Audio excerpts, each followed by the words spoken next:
예수님의 교훈, 예수님의 가르침으로 우리 하나님의 때를 채워가는 그 은혜가 여러분 가운데 가득하기를 우리 주 예수님의 이름으로 축복합니다. 하나님의 뜻을 행하며 마침내 하나님께 영광 올려드리는 최고의 인생이 우리의 신앙 여정이 될 줄로 믿습니다.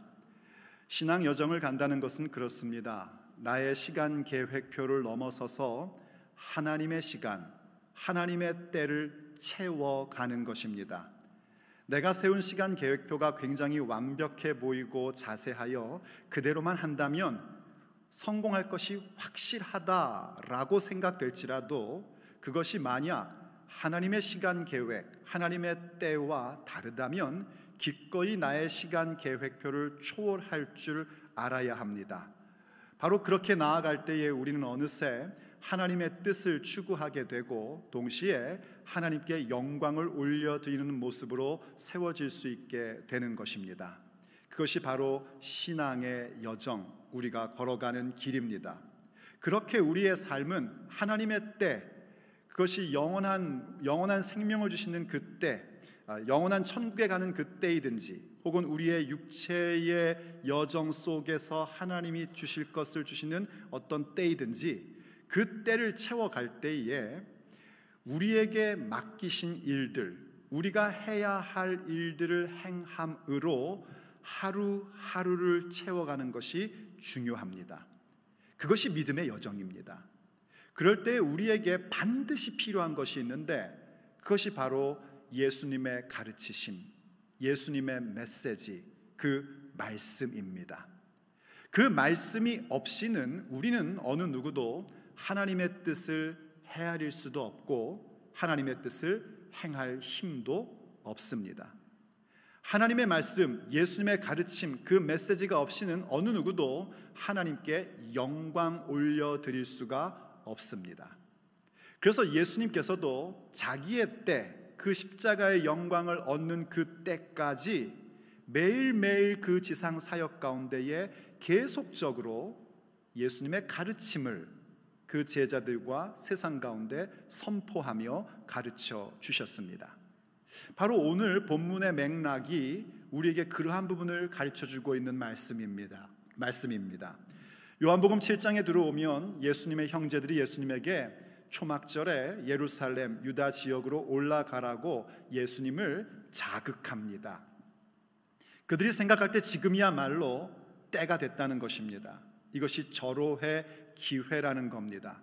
초막절에 수많은 사람들이 모일 것인데 그때 가서 예수님이 무엇을 하시든지 그 하시고자 하는 일을 할 때가 이때라고 예수님을 자극했습니다.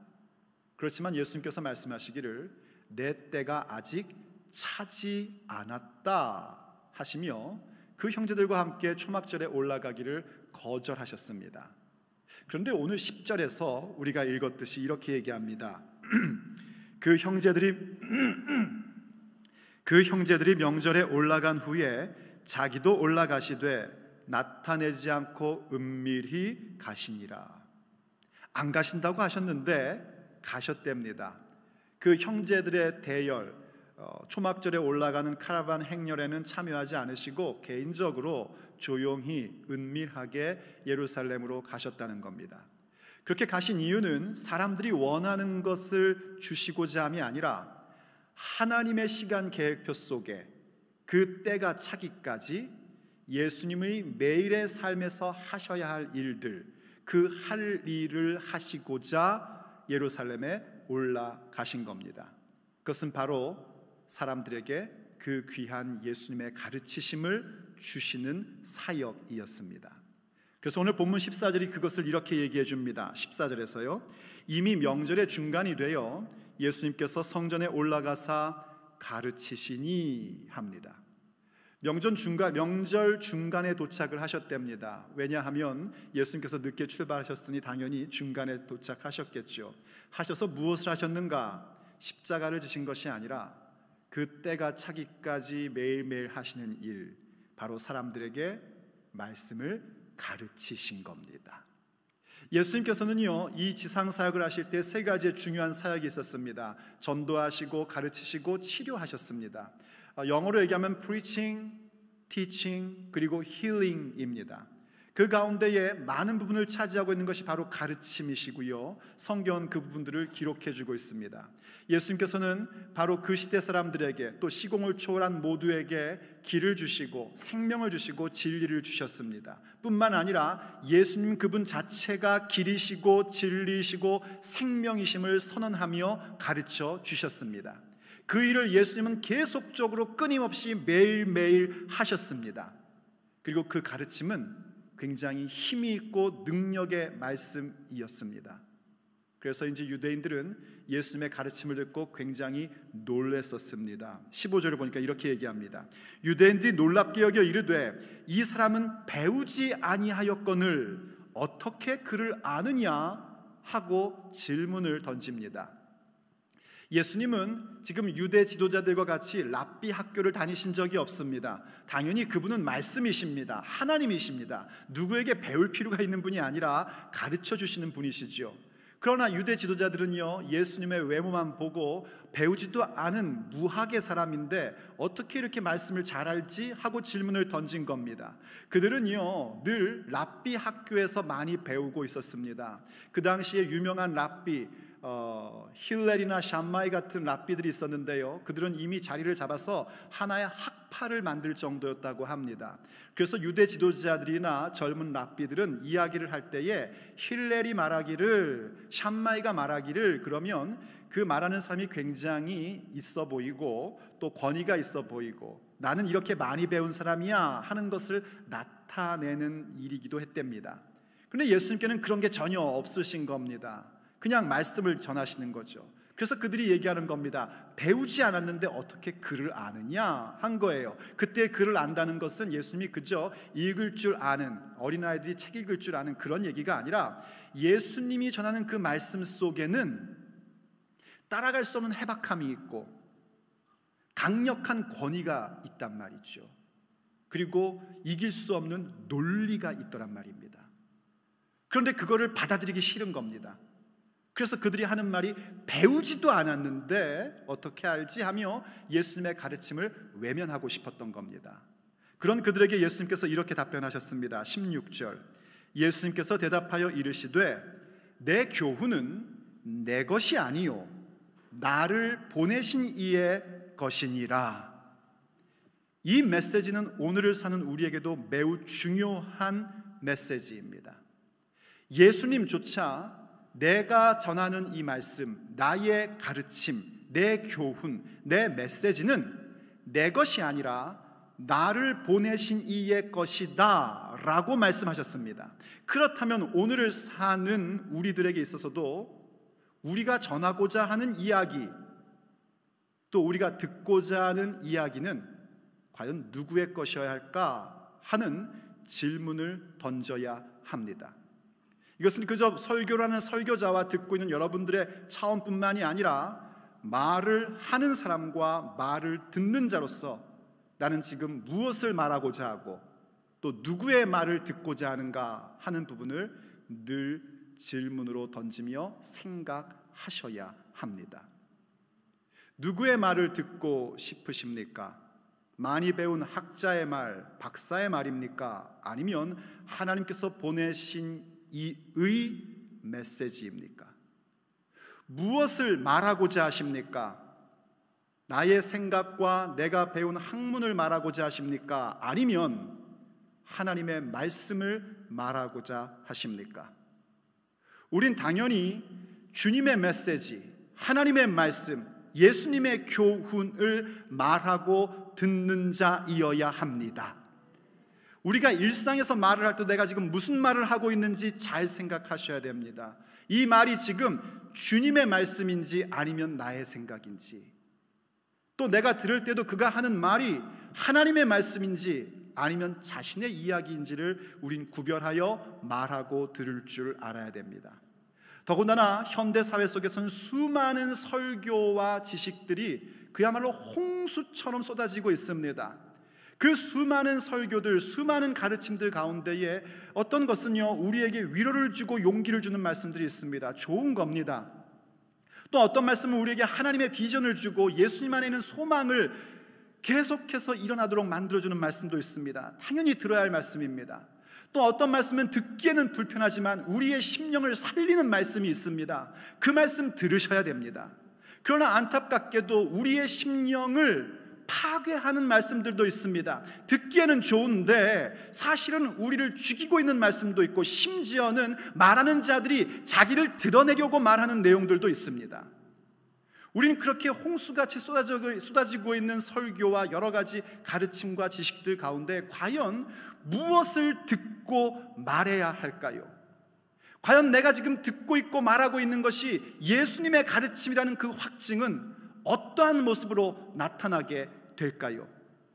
오늘 우리가 본문을 통해서 함께 들어야 할 우리 주님의 메시지입니다. 첫째, 예수님의 말씀을 들을 때에 우리에게 나타나는 현상은 세상과 우리를 분리시킵니다. 예수님의 말씀은 세상과 우리를 분리시켜버립니다. 우리가 6장에서도 살펴봤지만은요, 예수님께서 말씀의 깊이를 가지고 말씀해 주시자 많은 사람들이 예수님을 떠났고 그 가운데 적은 수가 예수님 곁에 남았습니다. 분명히 분리시켰습니다. 주님의 말씀이 그런 분리를 준 겁니다. 오늘 본문에서도 그러한 모습도 우리가 살펴보게 됩니다. 한번 본문 11절로 다시 돌아가 보겠습니다. 명절 중에 유대인들이 예수님을 찾으면서 그가 어디 있느냐 했답니다. 여기 그가 어디 있느냐라는 이 번역은 우리 한국말도 그렇고 영어도 그렇고 별로 그렇게 껄끄럽게 들리진 않습니다. 하지만 성경학자들이 헬라어 원문을 가지고 설명할 때는 이것이 그렇게 일반적인 표현은 아니랍니다. 뭔가 좀 이렇게 적대적인 표현이래요. 쉽게 얘기하면 그 작자 어디 있어? 그 인간 어디 있어? 이런 말이라는 거죠. 왜냐하면 우리가 이미 봤듯이요, 요한복음 5장 보니까 유대인들은 예수님을 찾았는데 왜 찾았는가? 죽이려고 찾았습니다. 7장 1절에서도, 지금 보고 있는 7장 1절에서도 유대인들은 예수님을 죽이려 한다고 했고 25절에 가봐도 죽이려고 한다고 합니다. 유대인들이 예수님을 계속해서 죽이려 했습니다. 이제 요한복음 계속하여 그러한 부분들을 보게 될 겁니다. 왜 이들은 예수님을 죽이려고 했는가? 근접할 수 없는 예수님의 말씀에 대한 해박함과 그 깊이와 그 논리 가운데에 자신들이 설 자리가 없어지는 겁니다. 하나님의 말씀이 선포되자 자신들이 지금까지 누리고 있던 모든 특혜들이 무너질 것 같은 위협을 느끼는 겁니다. 그래서 예수님을 죽이려고 계획하고 있었던 겁니다. 또한 무리들 가운데서도요, 이러한 부분들이 나오기 시작을 합니다. 무리들 중에도 예수님에 대한 평가가 나오는데 12절을 보세요. 예수님에 대하여 무리 중에서 수군거림이 많아. 이때 수군거림은 그야말로 서로 수근덕수근덕 된다는 얘기입니다. 말이 이렇게 그냥 조용하게 서로 귓속말을 하고 있다는 얘기예요. 어떤 사람은 좋은 사람이라 하며 어떤 사람은 아니라 무리를 미혹한다 하나, 그러나 유대인들을 두려워함으로 드러나게 그에 대하여 말하는 자가 없더라 했습니다. 바로 이 무리들 가운데도 예수님에 대한 그 평가가 아주 완전히 갈라지는 걸 보게 됩니다. 어떤 이들은 좋은 분이시다라고 얘기하고 어떤 이들은 미혹하는 사람이다 하고 얘기했다는 겁니다. 그런데 이때 미혹하다, 좋은, 다른 말로 하면 선한 이런 뜻인데요, 이 얘기는 그저 개인적으로 그분 참 좋은 사람이야, 아니야 그 사람 좀 이상한 사람이야, 이런 차원의 얘기가 아닙니다. 매우 신학적인 언어입니다. 미혹한다라는 말은 신명기 13장에 보면 거짓 선지자를 가리켜 하는 얘기입니다. 선지자라는 자가 나타나서 하나님 경외함을 멈추게 하고 우상을 숭배하게 한다면, 우상을 숭배하게 하며 백성들을 미혹할 때는 그들을 죽여라 하셨습니다. 그러므로 이 집 미혹해 한다라는 사람들은요, 유대인과 함께 예수님을 죽여야 할 자라고 그렇게 생각하고 있는 겁니다. 또 선한 분이다, 좋은 사람이다 하는 이 선한이란 단어도요, 엄밀하게 얘기하면 하나님께 쓰는 표현입니다. 왜 예수님께서 그런 말씀하셨죠? 선한 선생님이요 할 때 어찌 넌 나에게 선하다고 하느냐, 하나님 한 분 외에는 선하신 분이 없다 하셨지 않습니까? 바로 하나님의 성품을 이야기할 때 쓰는 표현입니다. 그런데 이러한 선한이라는 단어를 사람에게 쓸 때는 어떤 경우에 쓰냐면, 하나님께서 보내셔서 그 메시지를 전하는 자, 바로 선지자들을 가리킬 때에 좋은 선지자 이렇게 얘기를 했던 겁니다. 선한 선지자. 어떤 사람들은 예수님 말씀 듣고 바로 예수님께서 그러신 분이다 라고 이야기했다는 겁니다. 이렇게 분명하게 두 개로 갈라졌습니다. 물론 선한 분입니다, 좋은 분입니다 라고 말했던 그 사람들도 예수님의 제자로서 드러내지는 못했습니다. 어쩌면 제자가 아직 되지도 못했을 수도 있습니다. 왜냐하면 예수님의 제자가 된다는 것은 그야말로 자신의 삶에 혁신이 일어나는 일이기 때문입니다. 더군다나 이때는 나중에 우리가 보겠지만요, 유대 지도자들이 예수님의 제자가 되면은 유대교에서 출교를 시킨다고 했답니다. 출교를 당하면은요, 그 유대 사회 속에서 아무것도 할 수가 없습니다. 장사도 못하고 물건을 사지도 못하는 아주 심각한 상태에 빠지는 겁니다. 굉장히 위험천만한 일이기 때문에 드러내지 않았다고 해요. 유대인들이 두려워서 예수님에 대한 좋은 평가도 드러내지 못했답니다. 그렇지만 귀한 것은 뭐냐면은요, 이 드러내지 않은 사람들 가운데 숨겨진 제자들이 있었습니다. 그 제자들이 나중에 예수님께서 십자가의 영광을 받으실 때에 쓰임받는 장면을 요한복음은 얘기해 줍니다. 그게 누구냐면 아리마대 요셉과 니고데모 같은 사람입니다. 그들은 드러나지 않은 제자였지만 결정적인 순간에 예수님의 제자임을 스스로 밝히고 예수님의 장례에 대하여 준비하고 행했던 그런 모습을 이게 보여주죠. 자, 우리가 집중하고 싶은 부분은 뭐냐면 예수님의 가르치심과 그 사역은 이렇게 사람들을 분리했다는 것입니다. 사실 예수님의 말씀, 예수님의 사역은 우리를 하나로 만들어줍니다. 예수님의 말씀의 능력은 우리를 하나로 만듭니다. 그런데 여러분이 주의할 것은 뭐냐면 세상 모두를 하나로 만들지는 않는다는 겁니다. 믿는 사람들을 하나로 만들어주십니다. 우리가 믿는 사람일지라도 서로 다릅니다. 천이면 천명 다 얼굴이 다른 것처럼 전부 다 다릅니다. 그 다른 배경과 다른 관점과 다른 생각들이 예수님으로 말미암아 하나로 모아지는 것입니다. 하지만 세상과 하나가 되는 것은 아닙니다. 주님의 말씀을 거스르는 자와 하나가 되는 것은 아닙니다. 오히려 예수님께서는 마태복음 10장 34절에서 이렇게 말씀하셨습니다. 내가 세상에 화평을 주러 온 줄로 생각하지 말라. 화평이 아니라 검을 주러 왔노라 하셨습니다.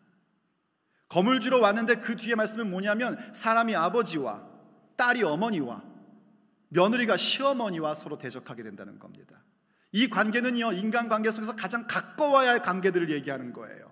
그런데 그것조차 갈라지게 되고 분리되게 된다는 것입니다.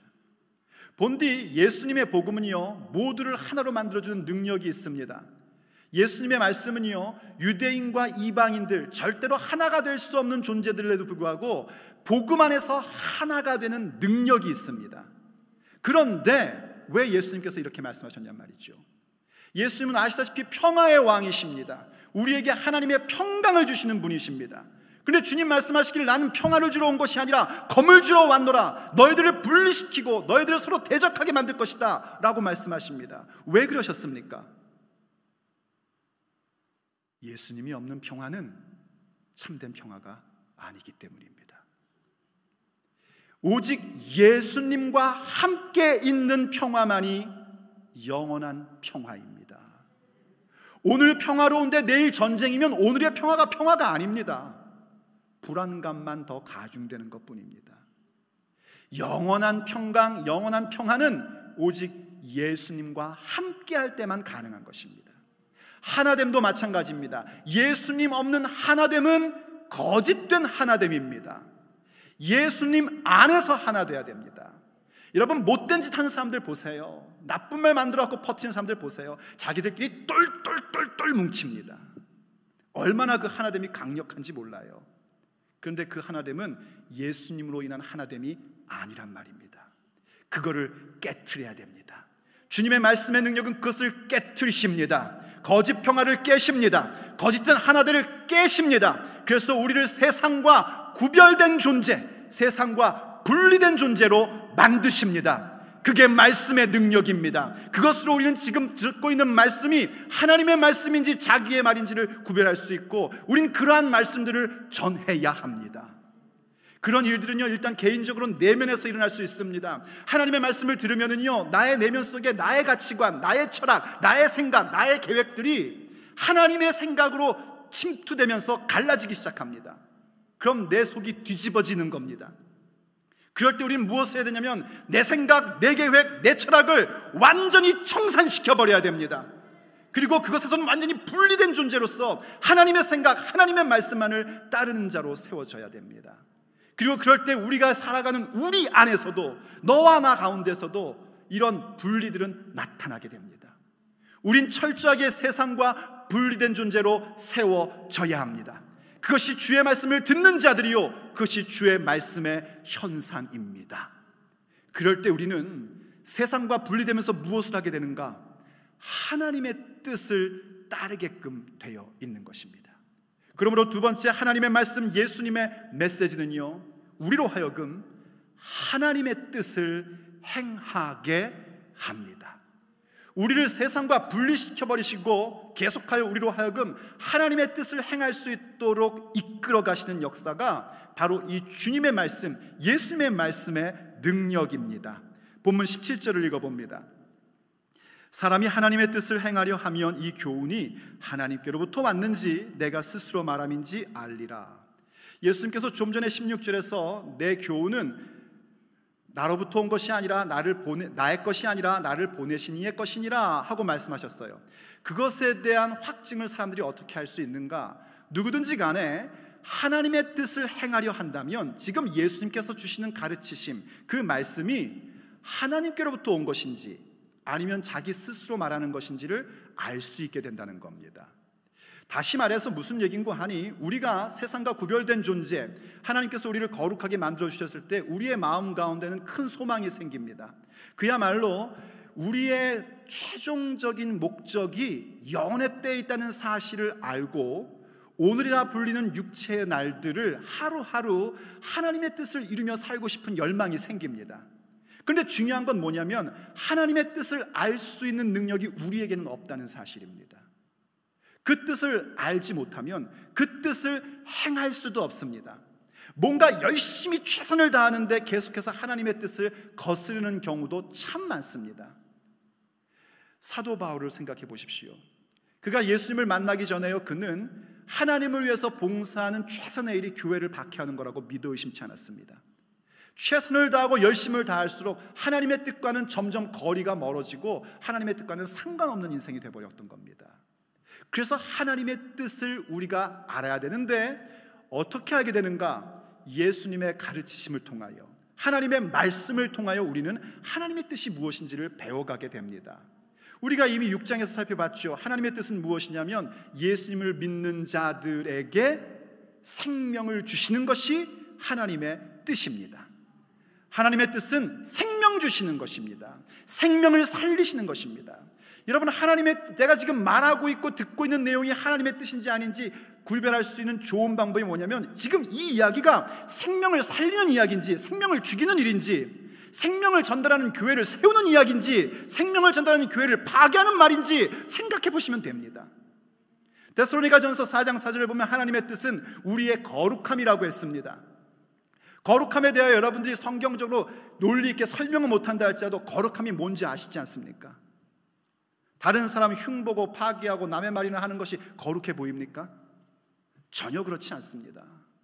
어떻게 해서든지 예수님의 복음을 말하고 싶고 하나님의 비전을 얘기하고 싶고 우리가 가져야 될 목표가 무엇인지를 말하고 싶어하는 모습을 볼 때에 우린 그것이 거룩하다는 거 알고 있습니다. 또한 하나님의 뜻은요, 항상 기뻐하고 쉬지 말고 기도하고 범사에 감사하는 것입니다. 바로 그러한 것들이 하나님의 뜻이에요. 이 뜻을 우리가 어떻게 알게 되냐면 주님의 가르치심, 우리가 매일 듣는 주님의 말씀의 그 메시지를 통하여 깨닫게 된다는 겁니다. 그래서 내가 지금 하고 있는 말과 내가 듣고 있는 말이 주님으로부터 온 메시지인지 아닌지를 구별할 수 있는 것은 그 메시지를 듣는 가운데, 또 그 말을 하는 가운데에 과연 하나님의 뜻을 내가 지금 추구하고 있는지를 점검해보며 검사할 수 있는 겁니다. 내 말이 어눌해도, 내 말이 조금 발음이 정확하지 않아도 하나님의 뜻을 추구하고 있다면 그것은 주님으로부터 온 메시지, 예수님의 가르치심입니다. 우린 그것을 들어야 하고 그것을 말해야 합니다. 그럴 때 우리에게 기적의 역사가 일어나기 시작을 합니다. 그것은 뭐냐면 우리가 하나님의 뜻을 듣고 그 말씀대로 살아가고 싶어서 최선의 노력을 다하고 어떻게 해서든지 그 뜻을 이루고 싶어 하는데 어느 순간 그 말씀의 능력이 나를 붙잡고 이끌어 주시는 겁니다. 여러분, 이 체험하시기를 예수님의 이름으로 축복합니다. 저는 여러분이 이 체험하기를 원합니다.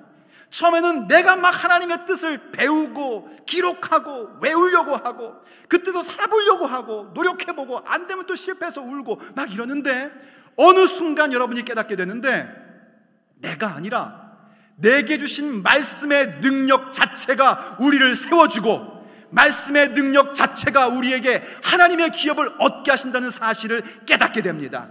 그걸 체험하셔야 됩니다. 그래서 사도 바울이 사도행전 20장 32절에서 이렇게 이야기한 겁니다. 사도 바울이 이제 에베소 교회를 다시는 볼 수 없을 것이라고 추측을 하고 에베소의 장로들을 불렀습니다. 그러면서 마지막 메시지를 하는 가운데에 그가 끝 무렵에 이런 얘기를 하는 거예요. 지금 내가 여러분을 주와 및 그 은혜의 말씀에 부탁하노니, 여기 부탁한다는 말은 맡긴다라는 얘기입니다. 그가 거룩한 사도로서요 에베소 교회를 자기가 더 이상 섬길 수 없어요. 그래서 어떻게 합니까? 주님께 맡깁니다. 맞아요, 여러분. 여러분도 여러분의 자녀 주님께 맡기셔야 됩니다. 여러분의 사람들 주님께 맡기실 수 있어야 됩니다. 그런데 여기까지는 이해가 되죠, 주님께 맡기는 건요. 그런데 계속해서 뭐라고 그러냐면 그 은혜의 말씀에 맡긴답니다. 주님께 맡긴다는 게 뭔가? 그 말씀의 능력 가운데 맡기는 거예요. 그런데 그것이 어떤 능력이 나오냐면 계속해서 이렇게 얘기합니다. 그 말씀이 여러분을 능히 든든히 세우사 거룩하게 하심을 입은 모든 자 가운데 기업이 있게 하시리라. 다시 자세히 보십시오. 그 말씀이 주님께 맡겼고 은혜의 말씀에 맡겼는데 어떤 현상이 나타나는 거 아니? 그 말씀이 여러분을 능히 든든히 세우사, 그 말씀이 충분하게 우리를 든든히 세우신다는 겁니다. 하나님의 말씀, 예수님의 가르치심이 우리를 든든히 세우십니다. 하나님의 말씀이 새생명교회를 든든하게 세우십니다. 믿어주시면 아멘 합시다. 그분의 말씀이 세우신단 말입니다. 하나님의 말씀이 얼마나 능력이 있는지, 거룩하여진 자, 이 거룩하게 하심을 입은 자들이라는 건 다른 말로 하면 세상과 분리된 자라는 겁니다. 거룩하다라는 말은 성경 언어로 표현하면 갈라져 나왔다, 분리되었다, 이런 얘기예요. 바로 그 세상으로부터 분리된 우리들에게 하나님의 기업을 얻게 하는 능력이 말씀입니다. 그게 예수님의 가르치심이란 말이에요. 그래서 그 말씀의 능력이 나를 사로잡고 우리를 세워주고 우리로 하여금 아버지의 때에 아버지의 계획하신 바 그 기업을 얻게 하는 능력으로 나타나는 것, 그걸 체험하셔야 됩니다. 그렇기 때문에 여러분들이 주님의 메시지를 들으셔야 된다는 겁니다. 하나님의 메시지, 하나님의 뜻을 행하게 하고 그 뜻을 생각하게 하고 아버지의 뜻을 따르고 싶어지게끔 만들고, 그럴 때에 그 뜻을 행하는 능력까지 주는 하나님의 메시지, 그것을 듣고 말하는 자가 되십시오. 그때 그 모습은 고스란히 어떤 모습이 되냐면 우리 아버지 하나님께 영광 돌리는 모습으로 세워지게 됩니다. 그러므로 세 번째, 주님의 말씀은 우리로 하여금 하나님께 영광을 돌리고 주님의 영광을 추구하게 합니다. 오직 주님의 영광, 하나님의 영광만을 구하며 하나님께 영광 올려드리는 사람들로 우리를 세워줍니다. 그것이 주님의 메시지, 우리가 듣고 말해야 할 하나님의 말씀입니다. 오늘 예수님께서 계속해서 이렇게 말씀하시는 걸 보십시오. 18절입니다. 스스로 말하는 자는 자기 영광만 구하되, 맞아요. 자기 스스로 말하는 자, 하나님의 말씀을 얘기하지 않고 자기 생각 얘기하고 자기 철학 얘기하고 자기 자랑하는 사람들은요, 자기 영광만 구합니다. 이 영광이란 말은 다른 말로 명예라는 뜻이기도 합니다. 자기 명예만 중요합니다. 내 이름이 중요하고 내가 알려지는 게 중요하고 내가 존경받는 게 중요합니다. 그러나 보내신 이의 영광을 구하는 자는 참되니 그 속에 불의가 없느니라. 예수님은 어떤 분이신가? 보내신 이의 영광만을 구하셨습니다. 아버지의 영광만을 구하는데 그분은 온 힘의 힘을 다했습니다. 예수님께서는요, 그분이 하나님이심에도 불구하고 아버지 하나님의 시간 계획 속에서 당신의 때가 차기까지 하루하루의 삶을 아버지께서 맡긴 일에 충성을 다하셨습니다. 그러면서 계속적으로 집중하셨던 게 뭐냐면 아버지께 영광 올려드리는 일이었습니다. 인자를 통하여 아버지께서 영광 받아 주시옵소서, 아버지 영광 받아 주세요, 여기에 온 힘을 다했던 모습들을 우리는 보게 됩니다. 여러분, 믿는 사람들은요, 오직 하나님의 영광만을 구합니다. 사람의 영광을 구하지 않습니다. 예수님께서 요한복음 5장 44절에서 말씀하시는 걸 기억해 보십시오. 너희가 서로 영광을 취하고 유일하신 하나님께로부터 오는 영광은 구하지 아니하니 어찌 나를 믿을 수 있느냐 하십니다. 우리가 우리끼리 영광을 구하고 있으면 그건 예수님 믿는 거 아닙니다. 믿지 못합니다. 예수님 믿는 자들은 하나님께로부터 오는 영광을 구하게 되어 있습니다. 우리가 함께 격려하고 서로 세워주고 이런 것은 참 귀한 일입니다. 아버지 하나님께서 우리가요 믿음의 형제자매로서 서로 격려하고 어려움 가운데 있는 사람 세워주고 어떻게든지 도와주고 하는 것 얼마나 기뻐하십니까? 그런데 그 모든 것들 가운데에도 오직 무엇이 있어야 되냐면 하나님의 영광만을 구하셔야지 됩니다. 우리들끼리 영광 구하고 우리들끼리 칭찬해주고 세워주고 높여주고 이런 거 하는 거 아니란 말입니다. 오직 그분의 영광, 하나님의 영광, 주께로부터 오는 영광만을 구하실 수 있어야 됩니다.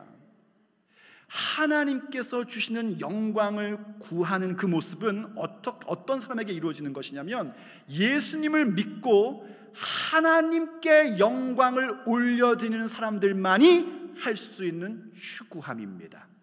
이해가 되십니까? 영광을 구한다는 말이 비슷해 보이지만은 하나님으로부터 오는 영광을 추구하는 사람들은 하나님께 영광 돌리는 것을 늘 추격하며 살아갑니다. 예수님의 삶이 그랬단 말입니다. 그래서 예수님께서요 요한복음 13장에 보면은 드디어 예수님의 때가 되었을 때에 그 십자가의 영광 가운데 나아갈 때에 가룟 유다가 예수님을 팔러 나가자 인자가 영광을 받았고 영광을 받을 때가 왔고 영광을 받았다. 인자가 영광을 받았고 아버지도 인자를 통하여 영광을 받으셨다 라고 말씀하시면서 이렇게 말씀을 하십니다. 요한복음 13장 32절 만일 하나님이 그로 말미암아 영광을 받으셨으면 하나님도 자기로 말미암아 그에게 영광을 주시리니 곧 주시리라 하십니다.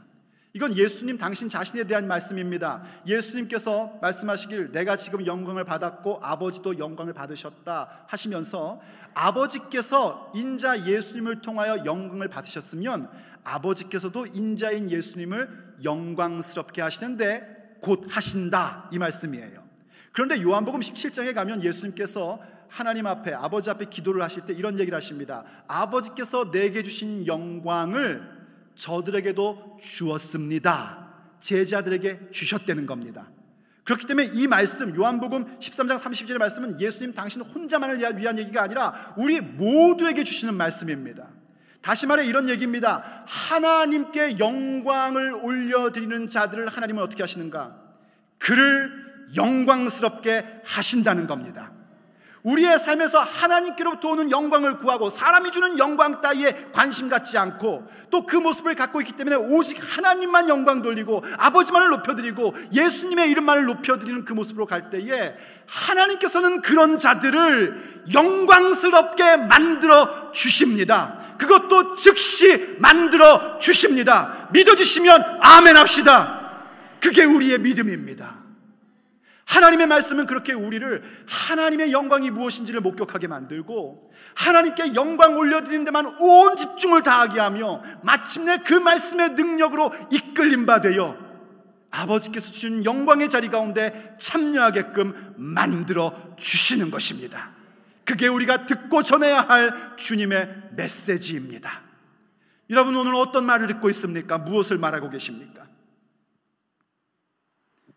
주님의 가르치심, 아버지께만 영광을 올려드리고 싶어하는 그 열망을 갖게 하는 아버지의 말씀 들으셔야 됩니다. 그것을 말하셔야 됩니다.